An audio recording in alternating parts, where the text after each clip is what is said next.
नड्डा जी, आप तो टुच्चई पर उतर आए और आपके साथ साथ आपके तमाम मंत्री, आपके सांसद, आपके बेलगाम प्रवक्ता भी। लेकिन हम तो चाहते हैं कि आप सब मिलकर ये क्षुद्रता और ये टुच्चई करिए, क्योंकि ये देश भी तो आपका असली रंग और रूप देखे। इस शोक की घड़ी में डॉक्टर मनमोहन सिंह को आप वो सम्मान नहीं दे पाए जिसके वो हकदार थे, लेकिन इस शोक की घड़ी में आंखें मटका मटका के, आंखें तरेर तरेर कर, भाव भंगिमाओं के साथ जिन शब्दों का चयन आप लोग कर रहे हैं, ये दुनिया देख रही है कि किस तरह से आप इस देश के एक प्रधानमंत्री का अपमान कर रहे हैं, इस देश के प्रथम सिख प्रधानमंत्री का तिरस्कार कर रहे हैं। किसी ने ठीक ही कहा था कि छोटे मन के लोगों से बड़ी राजनीति की अपेक्षा करना तो दूर की बात है, वक्त पड़ने पर उनसे बड़प्पन की उम्मीद करना भी बेमानी है।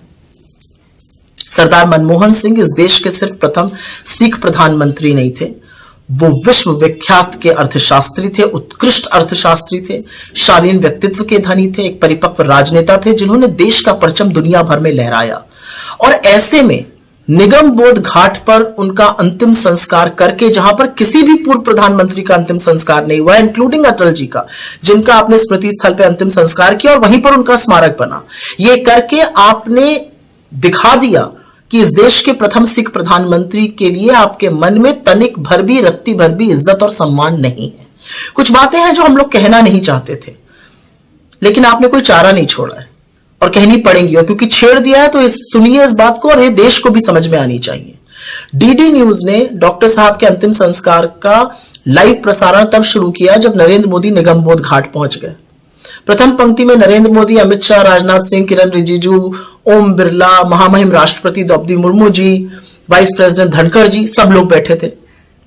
बमुश्किल 2 या 3 कुर्सियां उनके परिवार के लिए थी और परिवार में उनकी बेटियां आगे बैठ भी नहीं पाई। मुश्किल से 1 कुर्सी कांग्रेस अध्यक्ष और नेता प्रतिपक्ष राज्यसभा खड़गे जी के लिए थी। नेता प्रतिपक्ष लोकसभा राहुल जी के लिए कोई कुर्सी भी नहीं थी।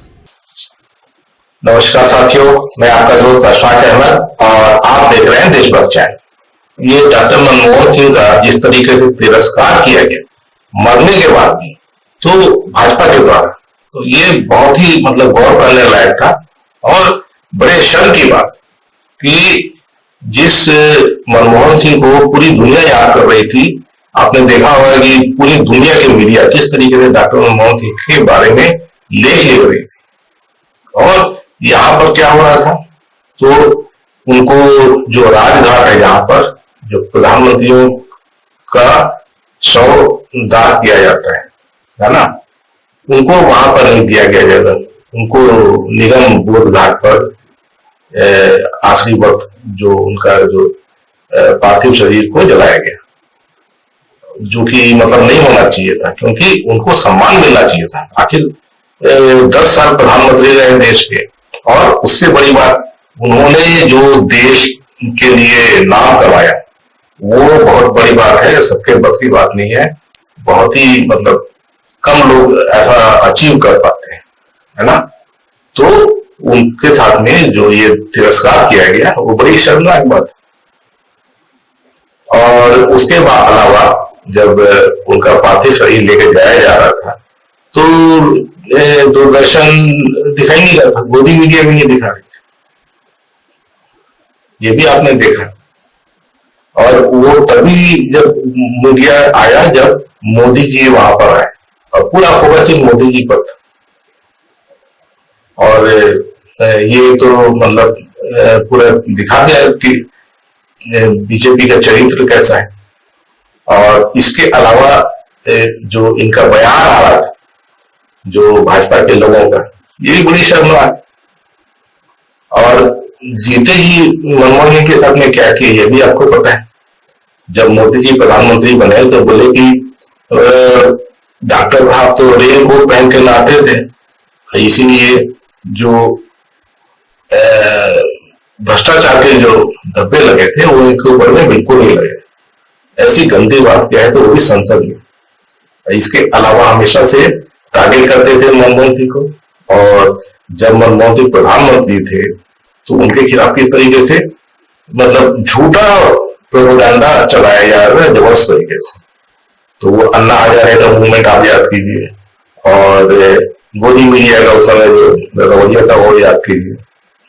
कोई सबूत नहीं है, सिर्फ वो विनोद राय ने एक छाप दिया अपने रिपोर्ट में, जो काग की रिपोर्ट आती है, कि 2G 3G स्पेक्ट्रम और कोयला आवंटन में घोटाला हुआ होगा 76 लाख करोड़ का, है ना। अब वो कैसे उस पे ऐसा उन्होंने ये किया, तो बोले कि कोयला का जो आवंटन था तो इतना पर स्क्वायर मीटर इतना रॉयल्टी आनी चाहिए, उस हिसाब से नहीं आया, उससे कम आया, ऐसे बता रहे थे। तो ये तो मतलब कि आप ये एग्जैक्ट फिगर बताइए ना, ऐसे हवा में कुछ भी आप बता दिए और उसके बाद में रिपोर्ट छप, और वो भी मतलब कांग्रेस के जमाने में जो काग का रिपोर्ट होता था वो निष्पक्ष होता था, तो कांग्रेस जो है वो इस पे बिल्कुल हस्तक्षेप नहीं करता था। काग को मजा लेके आज के डेट में मोदी जी के जितने भी जो गोरख धंधे हैं उसको छाप दे। तो उस समय फिर सुनवाई हुई सुप्रीम कोर्ट में, और एक भी अपराधी पकड़ा गया जिनके नाम आए थे, वो सब छूट गए। इतने सालों के मोदी जी के 10 साल और किसी को पकड़ नहीं पाए, तो खुद मतलब झूठा पूरा चला रहे थे, है ना। कोई तो पकड़ाता, एक आदमी पर बाधा तो बताते, कोई नहीं पकड़ा है। तो ये इतना बड़ा प्रोपेगेंडा चलाया गया कि भ्रष्टाचार हुआ, जबकि हुआ ही नहीं था। तो ये डॉक्टर साहब के खिलाफ एक बहुत बड़ी मतलब एक साजिश थी सरकार गिराने के लिए, बदनाम किया जबरदस्त तरीके से। तो डॉक्टर साहब ने प्रेस कॉन्फ्रेंस करके ही कहा कि आप कुछ ही बोल लो, लेकिन इतिहास मेरे साथ में न्याय करेगा, और हुआ वही। अब देखिए कि वो जब उनकी मृत्यु हुई तो पूरा देश ही नहीं विदेशों में भी डॉक्टर साहब के बारे में इतनी अच्छी बातें लिखी गई, इतना मतलब कोई और प्रधानमंत्री या कोई विश्व कोई बड़ा नेता उसके लिए नहीं लिखी गई होगी जितना डॉक्टर मनमोहन सिंह के लिए लिखी गई, है ना।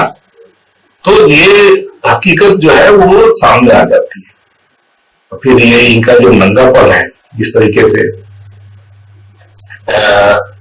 डॉक्टर मनमोहन सिंह के बनने के बाद भी जिस तरीके की ये राजनीति की है, तो ये भी जनता देख रही है। तो अगर डॉक्टर साहब को जिस मतलब जो उन्होंने किया उसके लिए तो मतलब देश हमेशा ऋणी ही रहेगा। उन्होंने अपने कार्यकाल में 10 साल में जितनी गरीबी रेखा से लोगों को उठाया, जितना अर्थव्यवस्था को बड़ा किया, जितने बड़े बड़े कानून अच्छे अच्छे लाए, तो वो उसकी बदौलत जो है वो जनता को कितना फायदा हुआ सोचिए। जो राइट टू इंफॉर्मेशन है, तो आज के डेट में कोई भी सरकारी जानकारी आपको मिल जाती है। उसके बाद में जो राइट टू एजुकेशन था, तो गरीब बच्चे जो है प्राइवेट में भी पढ़ सकते हैं, उनको फीस नहीं लगेगा, ये व्यवस्था की। उसके बाद में राइट टू फूड, ये कोई भी भूखे पेट ना सोए, इसके लिए व्यवस्था क्या है। ये मोदी 5 किलो राशन देते हैं, वो इसी वजह से है ना, क्योंकि कानून बना हुआ है ये भूखे पेट कोई ना सोए, इसी वजह से देना पड़ता है, वरना मोदी जी कहाँ देते हैं। और उसके बाद में फिर लैंड रिफॉर्म किया किसानों के लिए, कि सरकार कभी भी किसानों की जमीन अधिग्रहण करती है तो उसका मुआवजा जो है वो उसके अच्छे में मिलना चाहिए। उसका लैंड रिफॉर्म यूपीए सरकार, जिसका मोदी जी ने उसको खत्म करने की कोशिश की जब मोदी जी आए, लेकिन नहीं कर पाए। राज्यसभा में वो मोदी जी पिट गए थे। और इसके अलावा जो देश की अर्थव्यवस्था को इतना ऊंचाई पर ले गए जो मनमोहन सिंह, तो ये बहुत बड़ी बात थी। 10 साल में इतनी रोजगार पैदा हुए, इतना इकोनॉमी बढ़ा, ये सबके बस की बात है क्या? मोदी जी 10 साल में क्या उखाड़ लिए, पूरा सब डुबा दिए। और इसके अलावा एक बड़ा डॉक्टर मनमोहन सिंह का जो तोहफा था देश के लिए, वो था मनरेगा। ये गांव में जो मजदूर हैं उनको सरकार मजदूरी देके प्रोजेक्ट में काम कराती थी। तो गांव में पैसा गया, जो बहुत जरूरी था, क्योंकि गांव में गरीबी ज्यादा है, गांव में पैसे कम है। तो इस मनरेगा के द्वारा गांव में पैसे पहुंचे और इससे देश को फायदा भी हुआ, क्योंकि गांव के लोगों के पास में पैसा आया तो वो खर्चा किए, सामान खरीदे, है ना। तो वो सामान खरीदे तो जो शहरों की जो फैक्ट्रियां हैं वो चालू हो गई, उनको फायदा पहुंचा, उनका मार्केट बढ़ा।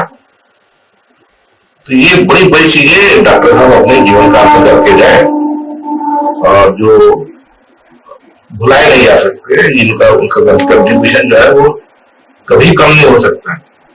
और इसी वजह से वो उनके मरणोपरांत जिस तरीके से उनको सम्मान मिला जनता के द्वारा, देशों विदेशों हर जगह, ये भी मतलब मामूली बात नहीं है। बहुत कम लोगों को ऐसा नसीब में होता है। तो ये थे डॉक्टर मनमोहन सिंह और ये टुच्ची हरकत करने वाली बीजेपी, इनके सरगना और इनके नेता, इनको जनता माफ नहीं करेगी।